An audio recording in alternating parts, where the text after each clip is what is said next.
आज ना मला जायचं होतं खुशूच्या स्कूलमध्ये, त्याच्यामुळे इथे माझी ना सगळी घाई चालू आहे. श्री स्वामी समर्थ मंडळी सगळ्यात अगोदर म्हणलं देवपूजा करून घ्यावी आणि देवासाठी ना मी आजकाल हे तेल वापरत आहे. ह्या तेलामुळे ना दिवा अजिबात चिकट होत नाही आणि जास्त वेळ टिकून राहतो. त्याच्यानंतर ना छान अशी देवपूजा केली आणि देवपूजा झाली की म्हणलं लगेच पारायण करून घ्यावं. कारण एकदा का खुशू उठली ना ती मला काहीच करू देत नाही. इथे खुशू उठली होती आणि माझी देवपूजा आणि पारायण हे झालं होतं. म्हणून तिच्यासाठी इथे मी नाश्ता बनवत आहे आणि दूध ना इथे थंड करून घेतलं. खुशू आली की लगेच चाय दूध मागते म्हणून आता हॉल असो किचन असो तिला ना तिची खुर्ची पाहिजेच असते आणि त्याच्यावरच बसून खायचं असतं. म्हणून इथे आणून ठेवली होती बघा. आणि मला ना खूप जास्त घाई झाली होती कारण स्कूलचा टाईम ही झाला होता.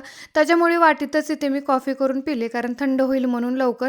त्याच्यानंतर ना छान अशी इथे मी तयार झाले आणि पर्स वगैरे घेतली आणि इथे निघाले खुशूच्या स्कूलमध्ये.